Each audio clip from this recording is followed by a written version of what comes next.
Hello and welcome to Racers Now. Now, you know it's a big race when the boys at Racers Now do a runner by runner guide on a Monday ahead of the massive race to come. And this weekend's big race is the Arc de Triomphe, Europe's richest race, this Sunday at Paris Longchamp, Sunday, the 5th of October. And at the moment, we've got 18 runners in at the 6-day stage. Technically, it's 17 plus the expected supplementation of Mini Hawk, who happens to find herself near the top of the market.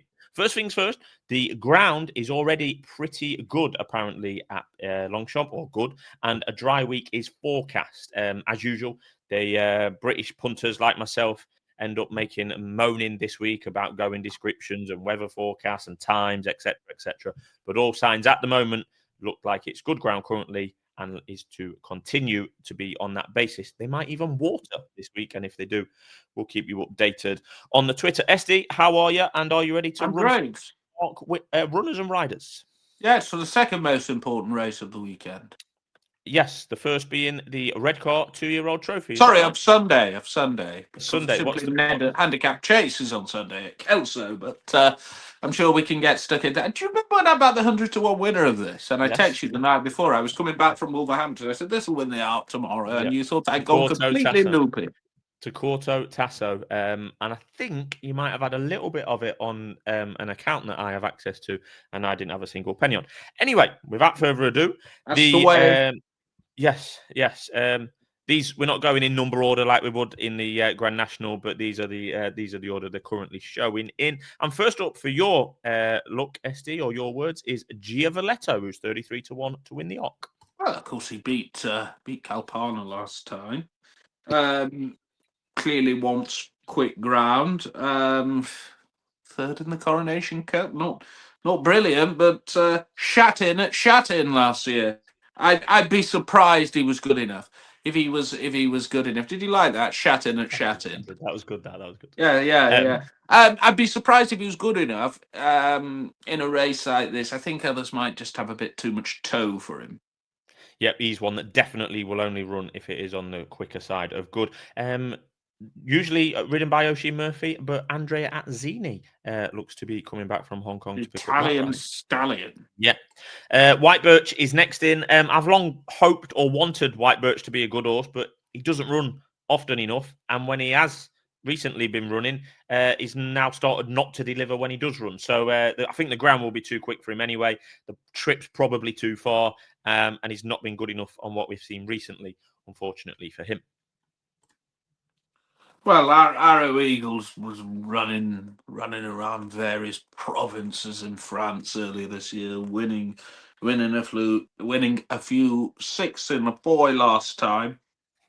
How many need to be a shit renewal in this one? Always placed. Yes, that's correct. Sosie, next up, fourth in this race last year, which was a fair effort, to be fair. He was productive in the early part of this year, picking up a couple of those early, sometimes soft Group 1s in France, but then he bombed out badly in the Eclipse. That was on quick ground here over in the UK. Obviously, they thought they were happy with the quick ground beforehand. They weren't after. He was second to this Byzantine Dream in the Foy, the trial last time out. That was off a 64-day break. Slightly awkward head carriage, I thought, late on there in the Foy. He is a player, but he's not a superstar, and he will not be the first choice of the owners because first choice jockey Maxime Guillon is going to be riding Aventure, who's closer to the top of the market. LA. I've never been that much of a fan of LA. But you know, you look at some of this horse's past performances. Thought it was too soft for him last year. Ran a marvelous race to finish third. You know, he was all right. Kalpana wasn't given the best of rides at the Curragh in the Tattersalls Gold Cup, but he ran well that day.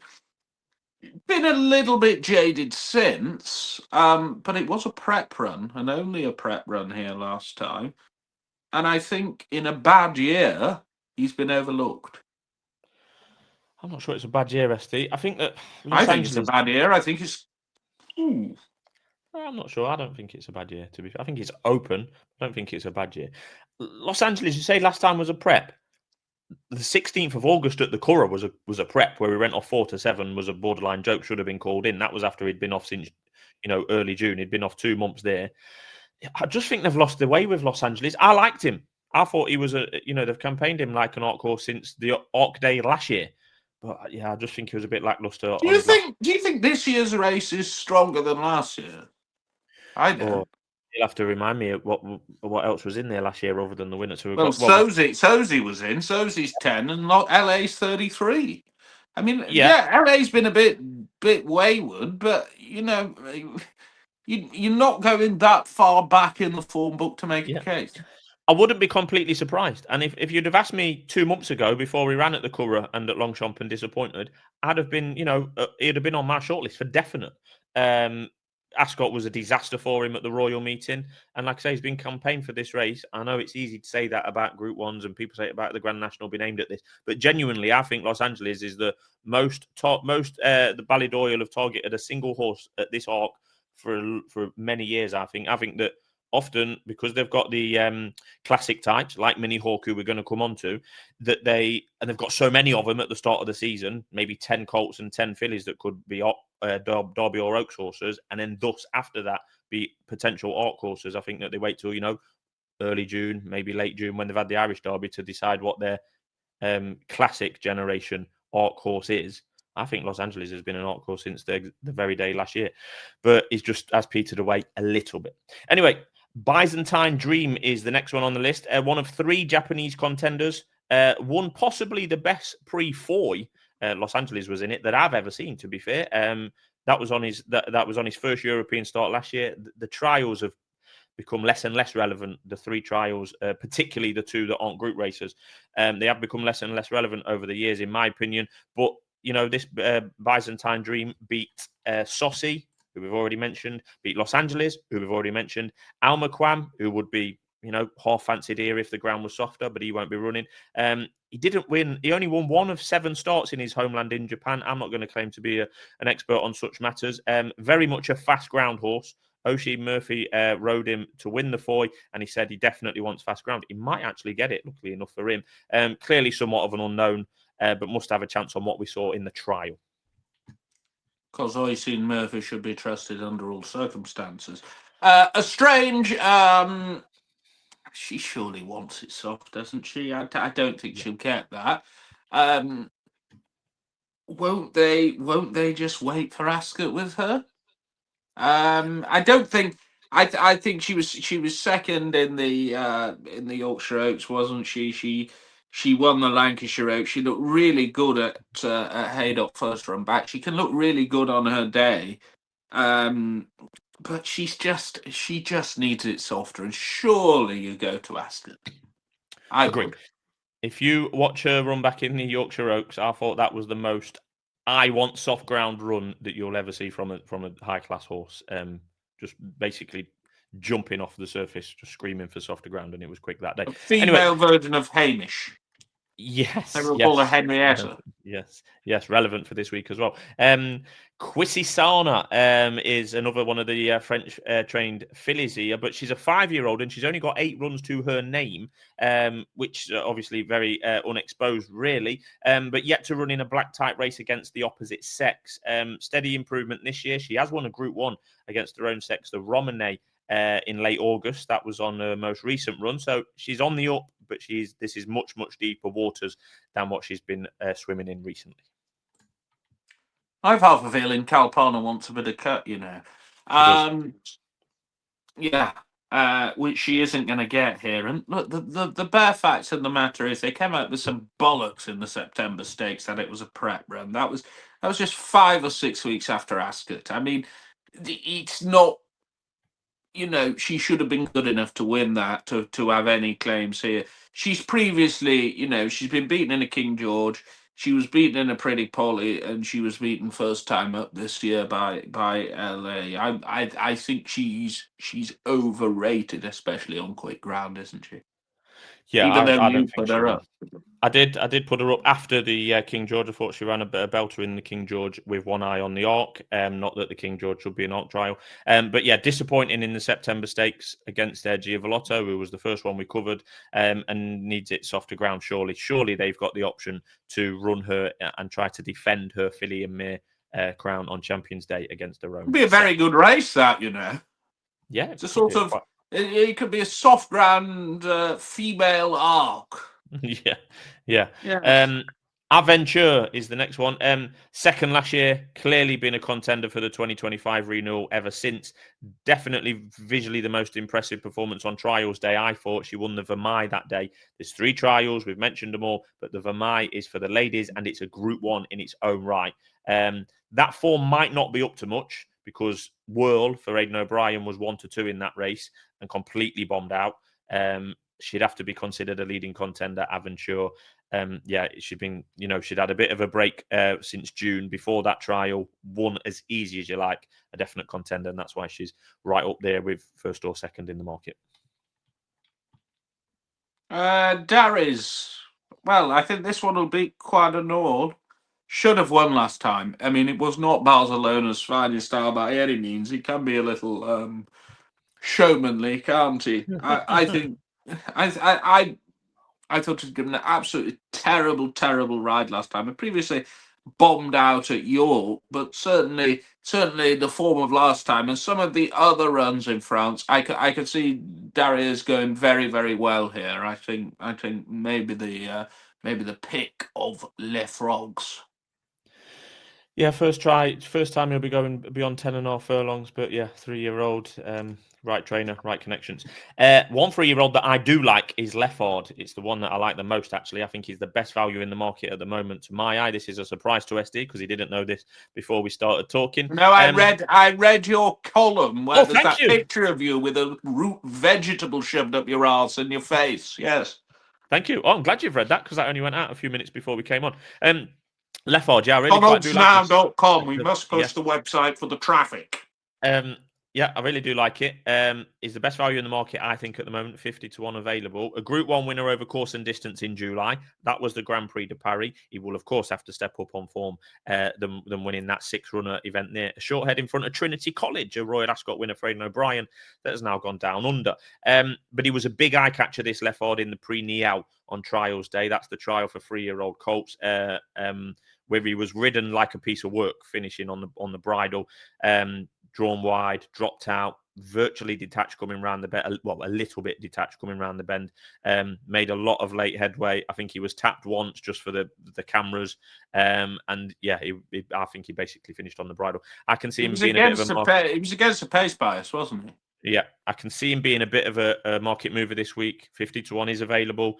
66-1 was available earlier when I backed it, but yeah, 50-1 available now, and that brings us nicely on to Calificar, who won the Cauliflower, or Cauliflower, who won the Prix-Niel and was in front of Leffard in a slightly bunch finish that day. Yeah, I mean it was a slightly bunch finish. I've just alluded to it. It certainly flattered those who race prominently. I wouldn't put you off your selection at all. I mean, it's a fair case you make. I have to say that the form of the Prix de Jockey Club isn't necessarily great, is it? You know, you had that Detain back in third, which was just to give you some sort of idea of the form. And I know Trinity College was further back, so it all sort of ties in together, but Detain was beaten in the Rose of Lancaster and finished third in the Joel Stakes last week. So it's hardly brilliant form at all. I wouldn't be particularly enamoured by this one's claims, for all it's trained by a French master. Yeah, I'd much rather be on Leffard at 50 than Calificar at 16-1. Hotazhell, I don't know why he's even been left in, to be honest. I was surprised he was left in on Monday morning. He's failed to build on his Racing Post Trophy win last year against Delacroix as a juvenile. Yet to go beyond 10 furlongs this year for a Group 1 winner. As a juvenile, has basically been a disaster this year because he's not got anywhere near winning any of his 4 starts for Mrs. Harrington. Yes, quite agree. Gerosa, well, won the Prix Diane, didn't he? Which is a very good trial for this traditionally. Second in the Vermeil behind Aventure last time. I mean, could go well, but just likes a bit of je ne sais quoi. I thought he was going to say that. You're going to need to go in reverse gear, SD, because you missed out Croix de Nord, who is the Japanese one that's in there at 8-1 at the moment. Just a second. The Wi-Fi has just failed me. Just a second. We'll get to Croix de Nord. Is that the one which Daryz was second to? Yes, it Well, is. Well, I mean, I sort of covered it earlier. I think Daryl should have beat it for all it was a trial. Trained by Takashi Saito. Look, won one of these races in Tokyo fairly well. I wouldn't pretend to know about the form, but what I do know is I think Daryl should have beat it last time. I think it's top value. Top. Yeah, so of the three Japanese horses, this Croix de Nord brings the best, without question, the best form from Japan. You've got the one that I mentioned earlier, that Byzantine Dream has only won one of his 8 Japanese starts. The next one on the list is Aloha Ali, who's never won a start in 3 goes in Japan. And this Croix de Nord has actually won the Japanese Derby on home soil. Like you say, raced against Daryz on his European debut 3 weeks ago, the same race that Ace Impact won en route to the Art Glory a couple of years ago. That's quite enough.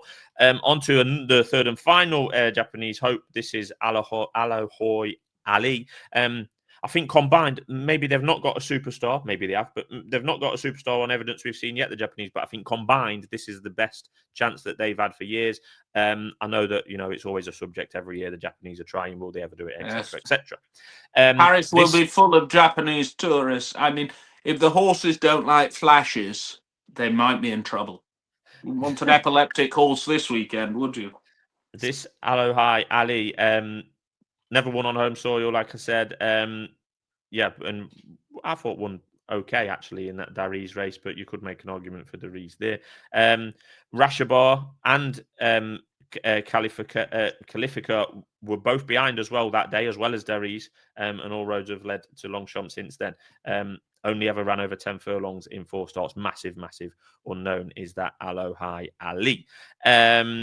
You've covered Gisora SD, so that leaves me with just the one left, which is Minnie Hawk. Some would say saving the best till last. Maybe she is the one to beat. She's 4-1. I think she splits opinion, Minnie Hawk, because I have long thought that Minnie Hawk is top class, and she could and might possibly will be a threat against the boys and the older horses.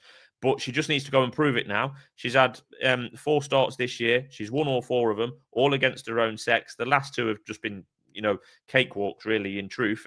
We've not learnt a lot about her on her last 2 starts, particularly. She did win the Oaks. We learnt a fair bit about her that day. But yeah, she was 2-11 for the Irish Oaks, where Aidan had 4 of the 7 runners, and was workwoman-like, to say the very least. Then she went off 8 to 15. Very politically correct of you. Yes, she went off 8 to 15 in a 4-runner Yorkshire Oaks, as we've mentioned earlier, against the inferior opposition, and Estrange, who was the only one that could get anywhere near it, was screaming for slower ground anyway. I think the faster ground does play to Minnie Hawk's strengths. We'll find out how good she is. I think, like I say, I think she'll split opinion, betting opinion as well. She's got to step up and prove it now. What did you think of Minnie Hawk, Esty? Don't like her at all. I don't think she's, with the exception of World, she's really not beaten anything. I remember them pulling Love out of this, but there are parallels with Love. I think Love was a lot better filly than Minnie Hawk. Yeah, she was more proven. I could see Minnie Hawk either. I know this sounds obvious, but you could see Minnie Hawk either being 11th or winning.